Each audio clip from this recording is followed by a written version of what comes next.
आरक्षण समाप्त हो जाएगा। मैं बताता हूँ कि भाई 400 पार क्या, अभी भी फुल मेजॉरिटी है। 55% लोगों की जो विरासत है, मेहनत की कमाई है, उसको जब्त करने की बात कर रहे हैं। लेकिन देश की जनता इनके भ्रम में नहीं आने वाली है। आज मोदी जी राष्ट्र सुरक्षा के लिए काम कर रहे हैं, राष्ट्र के लिए काम कर रहे हैं, राष्ट्रवाद को आगे बढ़ाने के लिए काम कर रहे हैं। मोदी जी ने 140 करोड़ देशवासियों को अपना परिवार मान के काम किया है। काफ़ी सारी जो ज़िंदगी की विधाएँ हैं, उन सबको सीखने का सौभाग्य मुझे यहीं मिला।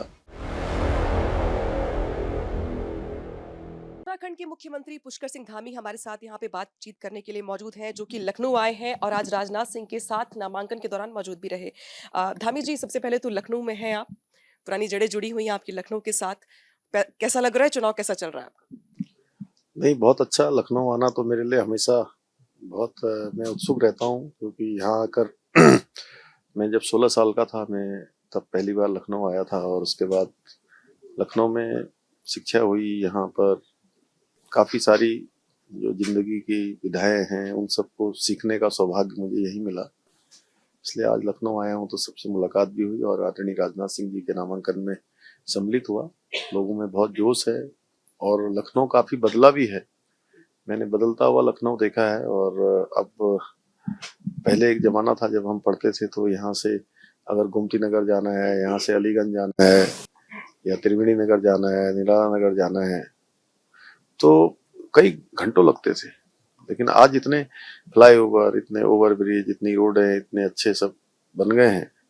मेट्रो चल गई है, तमाम अन्य नई नई चीज़ें हो गई हैं यहाँ पर। तो बिल्कुल लखनऊ, सच बताऊं तो मैं यहाँ लगभग 10 वर्षों तक रहा हूँ। तो मुझे कई बार ये भूल भुलैया जैसा लगने लगा है कि इतना सारा डेवलपमेंट यहाँ पर हुआ है।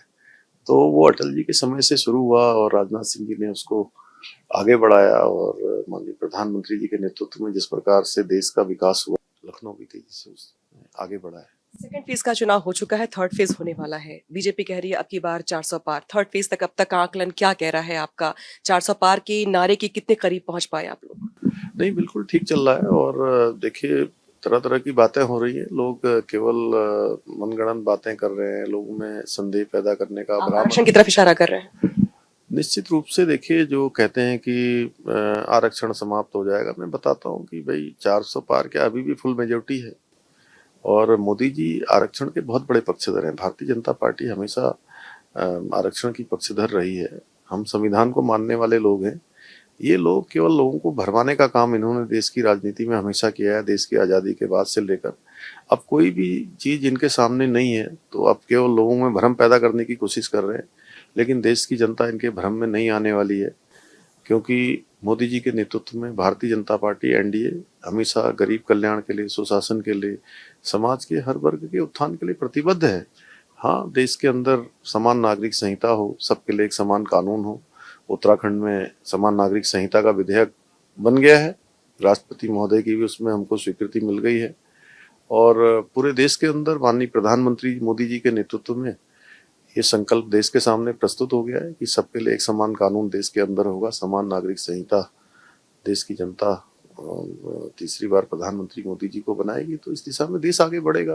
चुनाव विकास से शुरू हुआ, मंगलसूत्र पे पहुंचा, मंगलसूत्र के बाद आगे बढ़ गया, अब आरक्षण पे पहुंच आया है। लगता है आपको कि कांग्रेस की ओर से कुछ नए भी चीजें आने वाली हैं, जिसमें वो कहते हैं कि भाई बीजेपी के लोग बेरोजगारी पर बात नहीं करते, महंगाई पर बात नहीं करते, बाकी जो चीजें होनी चाहिए उस पर बात नहीं करते, ध्रुवीकरण कर रहे हैं, बांटने का काम कर रहे हैं, बांट के चाहते मंदिर मस्जिद कर ले, वोट अपने अंदर कर ले। नहीं, देखिए, देश के अंदर मोदी जी के बनने के बाद पहली बार विकास आधारित राजनीति शुरू हुई है। पहले तो केवल वोट बैंक की राजनीति होती थी। और ये बात भी तब आई है, जो आरक्षण की बात और ये सब बातें, या धार्मिक आधार पर आरक्षण देने की बात, विरासत को जब्त करने का बात, और मुस्लिम लीग और मुस्लिम पर्सनल लॉ। कांग्रेस के घोषणा पत्र में इसका उल्लेख है कि देश में हमारी सरकार बनेगी तो हम मुस्लिम पर्सनल लॉ की बात करेंगे, मुस्लिम पर्सनल लॉ लागू करेंगे, उस प्रकार का अधिकार देंगे। तो फर्क साफ है। एक तरफ समान नागरिक संहिता की बात हो रही है, एक देश में एक विधान, एक प्रधान और एक निशान।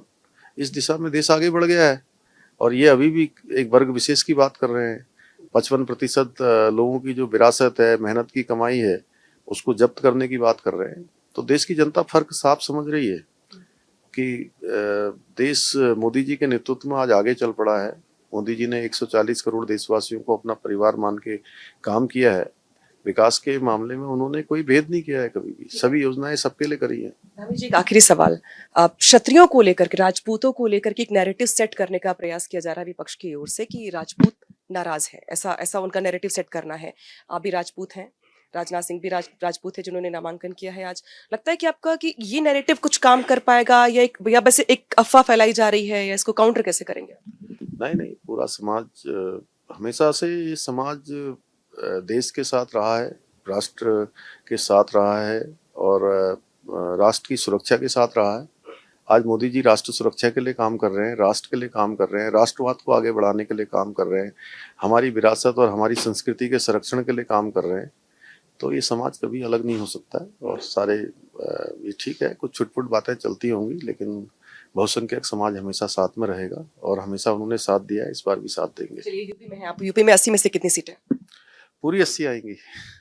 2-4 तो छोड़ दीजिए, समाजवादी पार्टी को। नहीं, पूरी पिछली बार की गलती लोग नहीं दोहराएंगे उन जगह पर भी। बहुत शुक्रिया बातचीत करने के लिए। तो ये पुष्कर सिंह धामी हैं जो यूपी में 80 सीटों का दावा कर रहे हैं। साथ ही ये भी कह रहे हैं कि कोई पक्ष नाराज नहीं है, सभी खुश है, मोदी सरकार पे सबको भरोसा है, लिहाजा अब की बार 400 पार किनारे की तरफ बीजेपी आगे बढ़ रही है।